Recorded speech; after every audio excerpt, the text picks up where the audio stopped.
If you're looking for openings advice, you've come to the right place. Throughout the course of this video, we're going to cover basic, intermediate, and advanced opening concepts, and so whatever your current rating level is, you're going to get something out of it. Let's just jump right in.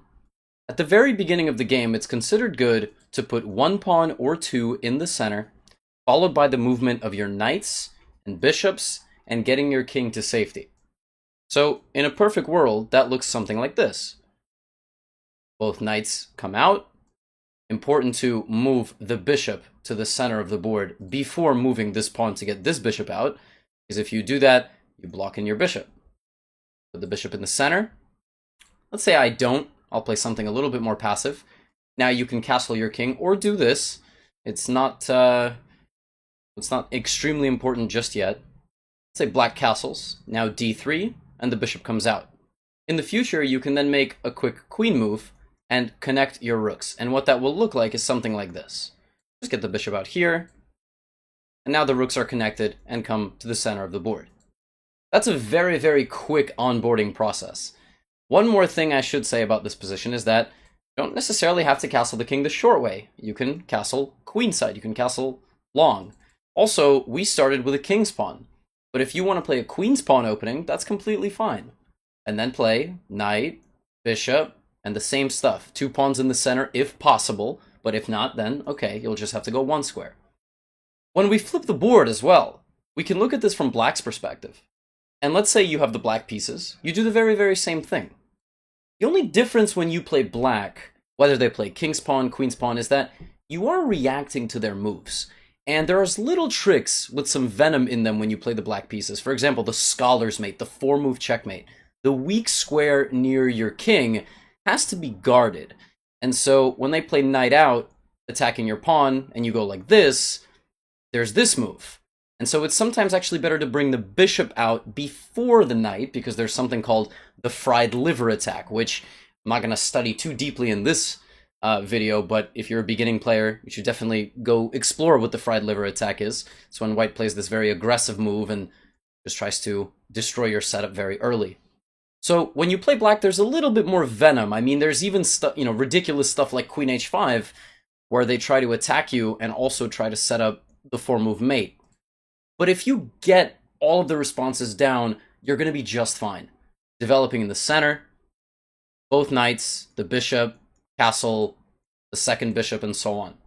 That's just a very, very quick run-through with the white and the black side in a couple of minutes of how you should be playing the first 5-10 moves of the game. Okay, let's start adding another layer to this. Let's flip the board back to the white side. And now, this is probably going to be more useful for the people that are going into the intermediate phase of chess understanding, not just the beginners. Chess has two types of openings: setup-based openings and theory-based openings. A setup-based opening is an opening that you can basically play the same way all the time. An example is the Queen's Pawn London opening. And regardless of how black plays, you go like this. You play knight f3, bishop f4 on your next move. Then you play e3. Then you put this knight here. So for example, knight d2. Then the bishop here. And then you complete this little pawn pyramid. And then you castle. It's called a setup-based opening because you set it up every single game. Now, this is one way. Another opening with the white pieces that's setup-based. There's a lot of queen's pawn ones that are setup-based, like the Kali, for example. Another one is the English, which is when you play c4, and then on your next move, you play g3 and bishop g2, so something like this, and you fight for the center in the following way, with this knight. And then this knight likes to come here. You play e3, knight e2, and castle. And again, you can play the setup against basically anything. Those are good openings for folks that don't want to learn a whole lot of theory. Theory-based openings, for example, e4 is a theory-based opening. What is that? A theory-based opening is when you need to know specific responses that are considered the best against what your opponent is playing. When you play the king's pawn, you need to know how to deal with the king's pawn response, the Sicilian, the Caro-Kann, the French, And there's many, many others. Those are the 4 main ones, but against the king's pawn, black can play a whole variety of things. And so those, you might need a book. You might need an openings course, which I do have an openings course, but there's many, many out there. There's things on Chessable, chess.com, YouTube videos, books all over the place.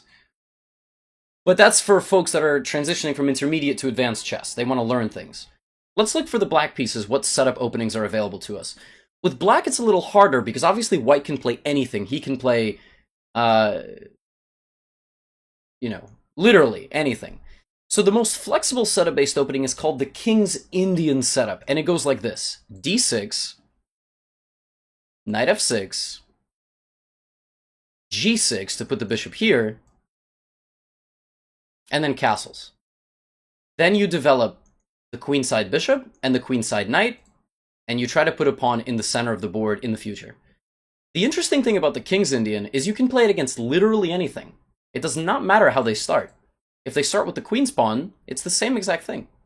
Knight f6, g6, bishop g7, and castles. This might be useful for some beginners in the chat as well. In the chat. It's like I'm live streaming. So this setup is just very easy to play. It's a kind of a one-size-fits-all solution. It doesn't matter. They can play a setup-based, thing too. The London, g6, bishop g7, and castles. I get a lot of questions from viewers like, should I study different things against all of the different openings?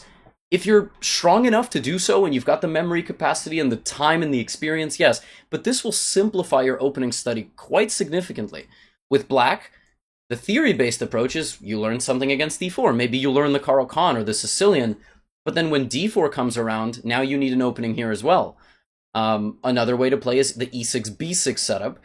I recently made an opening study on this. But the King's Indian setup is perfectly good against just about anything that white can do.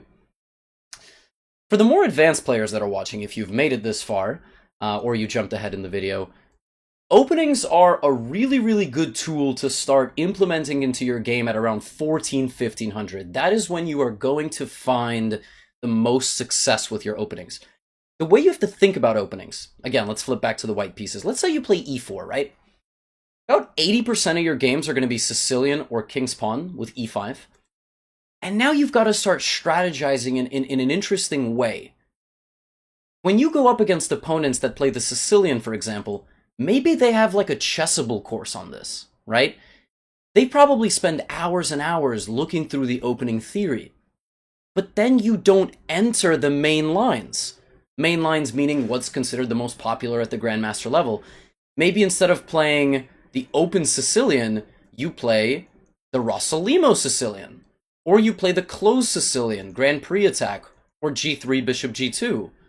There's all sorts of different ideas out there for the more advanced players. So how about we do this? For the more advanced players, and anybody, intermediate or beginner, let me know your openings questions in the comments below. I'm going to try to answer as many viewer questions as possible in this video. Hopefully it was helpful with whatever rating level that you are. You can share this video to your friends who are also trying to potentially learn chess. This, in my opinion, is the best way to approach the opening phase of the game, whether you're 600, 800, 1,000, 1,200, or even a 2,000 rated player. All right, thanks so much for watching. Hit the like button if you haven't already, and check out some of my other videos on my channel.